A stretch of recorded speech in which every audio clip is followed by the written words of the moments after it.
Many of you believe the Nvidia app sucks because installing or using it costs you performance. That was the theme of many comments you guys left on our previous video, which talked about how you should configure the Nvidia app for the best experience. Granted, not every comment was about this, but a lot of people seem to have this perception that not using the Nvidia app is better than using it. I saw comments saying the app is bloated garbage, that using it creates stutters in games, and that the overlay is a performance hog.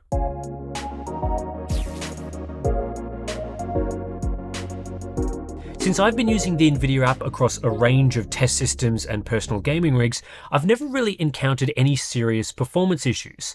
I don't really think the Nvidia app hurts performance, and if anything, having to use the slow and outdated Nvidia control panel is more of a performance hindrance given how long it takes to respond to inputs or setting changes, but it's also not something I've explored in detail. I've just installed the Nvidia app and gotten on with life.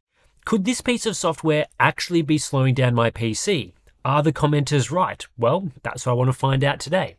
But I'm not just going to look into basic things like whether having the Nvidia app installed or uninstalled is worse for performance. The Nvidia app also includes many different features, like the performance overlay, video recording, and in-game filters, and I thought it would be a good idea to explore the impact of using those things as well. With Nvidia's latest GeForce driver, version 610.62, you have an option upon installation to either install just the GeForce GPU driver or the GPU driver plus the Nvidia app. Neither option will install the Nvidia control panel, which is in line with what Nvidia said would happen when they officially retired the control panel a couple of weeks ago. However, Windows might automatically install a driver before you get to manually installing the latest GeForce driver, and at least for me, this can lead to the control panel being installed automatically. The latest GeForce drivers do not remove the control panel, regardless of what option you select, so you could still end up with the control panel installed on your system, regardless of the option that you choose in the installer.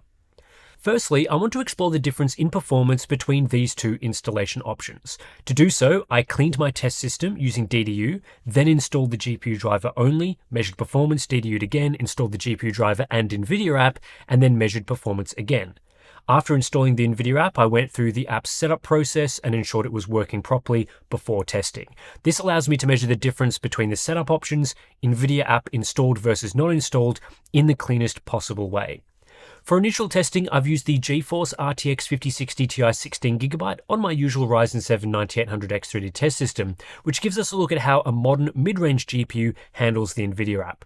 I'll start with the results in Forza Horizon 6 at 1440p using the Extreme preset. I've got 3 data points to look at first. Only the driver installed, no Nvidia app installed. The Nvidia app installed and configured, but the app closed, and the Nvidia app installed, configured, and actively running as an open window in the background. In Forza Horizon 6, I saw no performance difference between any of these configurations, not even a 1 FPS difference to the 1% lows, and these results are of course an average of 3 runs. Any difference less than 1 FPS is well within the margin of error between runs, and isn't a noticeable difference anyway.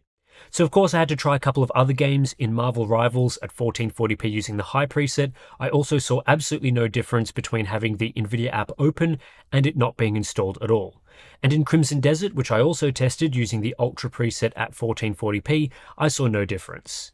Then I thought, well, hang on a moment, is the RTX 5060 Ti too powerful to really show any difference? So I installed a GeForce RTX 2060 in my system and retested Forza Horizon 6 using the medium preset. The RTX 2060 is more than twice as slow as the 5060 Ti, but even with this GPU, having the Nvidia app installed and running makes absolutely no difference to in-game FPS performance. Now this result should hopefully not be a huge surprise to enthusiast PC gamers. When you have the Nvidia app installed and running in the background, it's not really doing anything, so it doesn't affect gaming performance. It uses a small amount of system memory to keep the interface loaded, but the memory footprint is less than half that of the Steam library interface, if you happen to keep that running in the background. The Nvidia app is not processing anything or wasting CPU or GPU resources, merely being installed or open, so the expected performance impact is 0, which is exactly what I saw. To be fair, the Nvidia app does use about twice as much system memory when open compared to the retired Nvidia control panel, but we're talking about just a few hundred megabytes, which is negligible, and this figure can be reduced by simply closing the app. So what about functions within the Nvidia app and its in-game overlay? Well, so far, the testing that I've conducted has been with the overlay disabled entirely. So let's enable the overlay and also test the impact of using the statistics overlay, a function that is found within the overall overlay. I've used the advanced view here for testing, which shows the most statistics on screen of any of the preset options Nvidia gives you. Back to the RTX 5060 Ti in Forza Horizon 6, I found that enabling and showing the overlay also had no performance impact whatsoever. Showing the in-game frame rate, latency, and GPU utilization stats did not reduce FPS performance at all, and neither did having the overlay enabled but not used or visible. In Marvel Rivals, I also saw no performance difference with the overlay enabled on the RTX 5060 Ti, and in Crimson Desert, you guessed it, zero performance difference showing all those stats. Even on the RTX 2060, the statistics overlay did not reduce performance whatsoever, and that's relative to not even having the Nvidia app installed. The best I can say here is that there might be a performance impact from enabling the overlay and showing those statistics, but that the impact is too small to measure. And if the impact is too small to measure, it's completely irrelevant for gamers. As far as I can tell, showing the overlay has no impact on CPU or GPU utilization, and it consumes a small amount of memory, just a few hundred megabytes. You can safely use the statistics overlay without it hurting your in-game performance. But there are certain features in the Nvidia app and overlay that do cause a performance impact if you use them. One is video recording. But even if you use this feature to record gameplay snippets, you might be surprised how limited the impact is on a modern GPU. In Forza Horizon 6 on the 5060 Ti, actively recording H.264 at the game's 1440p resolution only reduced in-game performance by 2 FPS. This is using the built-in Shadowplay recording tool in the overlay. That's about a 2% performance impact, and I saw similar using the AV1 video recording option as well.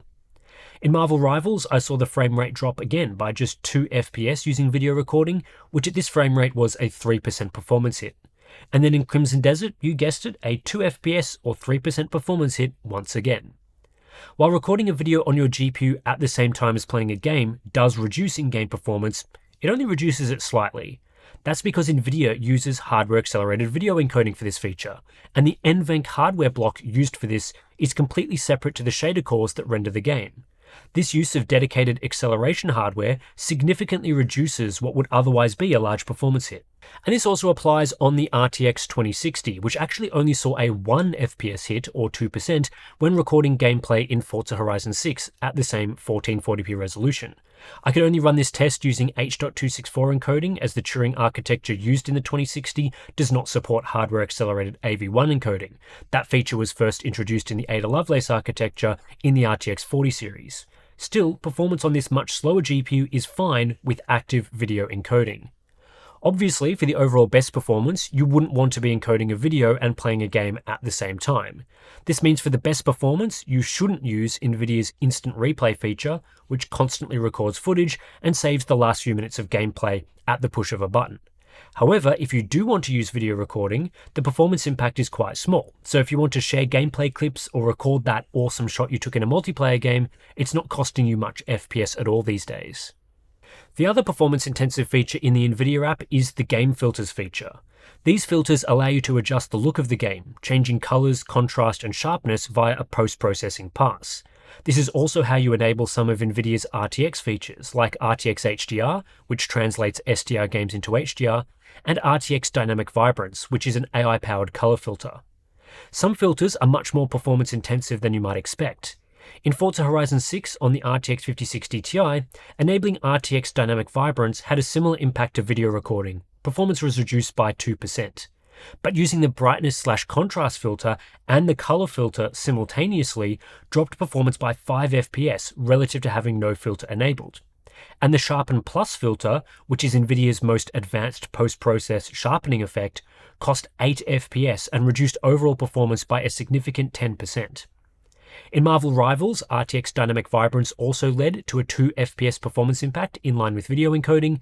Using the brightness, contrast, and color filters resulted in a 5% performance decrease, and then 8% when using the Sharpen Plus filter. In Crimson Desert, RTX Vibrance was slightly less intensive than video recording, with the brightness, contrast, and color filter reducing performance by 3%. The Sharpen Plus filter had the smallest impact in this title, but it still led to a 5% performance drop. Then on the RTX 2060, these filters had a similar impact, so it's not necessarily the case that slower GPUs are horrendous when using in-game filters. RTX Dynamic Vibrance actually saw no real performance loss relative to not using filters on this GPU, while the brightness, contrast, and color filters reduced performance by 3% in Forza Horizon. The Sharpen Plus filter was still quite taxing though, with a 10% performance impact on this GPU, the same as what I saw on the RTX 5060 Ti 16GB. Again, if you want to use Nvidia's filters, by all means go ahead because the performance cost isn't ridiculous in many cases, but the cost also isn't zero, especially when stacking multiple filters or using the most intensive ones. Personally, I don't find the output of these filters very impressive and I tend not to use them, but it can be a nice to have feature, especially in multiplayer games that don't allow more extensive modding or post-process injections. So this testing should settle any debate around whether the Nvidia app has a performance cost. Just having the app installed or using some of its basic functionality has no impact on in-game performance whatsoever. You can comfortably install the app and not have to worry about it hurting your FPS. In fact, even using the statistics overlay has no measurable impact on performance, regardless of whether you use a modern powerful GPU or something older and slower like an RTX 2060. So this is not a valid reason to avoid the Nvidia app. There are some features available within the Nvidia app that do have a performance impact, like video recording and using game filters.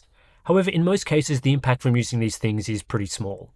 Video recording in particular is something that is surprisingly efficient these days, to the point where you can game and record footage simultaneously without really feeling the impact of doing so. I totally get where it comes from though, this idea that using or installing the Nvidia app hurts performance. It's a background app that isn't necessary for gaming. It does various things like monitor performance and run telemetry, and there's always a worry that running background tasks will take resources away from gaming and therefore reduce in-game performance. We see these sorts of comments all the time relating to background apps and how our clean test systems don't have as much crap running in the background as a typical gaming PC, and so may not be representative of real-world performance. The reality, though, is that modern gaming PCs are powerful systems with plenty of resources. Your PC can easily run a game and a lightweight app like the Nvidia app simultaneously without breaking a sweat. Background tasks only become problematic when they are doing significant levels of processing or when you have so many background tasks that constant context switching becomes an issue. These days, having a couple of basic apps open, especially if they include useful features, is perfectly fine while gaming. So anyway, that's it for this quick look at the Nvidia app and the various performance impacts of just using the app and its settings. So hopefully you found this useful if you were wondering whether it has an impact or not. So let's put that debate to bed. If you do want to support Hardware Unboxed and the independent testing that we do, the best way to do that is via Patreon. Links to that is in the description below. If you sign up, you get access to cool benefits. We've got our Discord community, monthly live streams, and BTS content. So thanks for watching, and I'll catch you in the next one.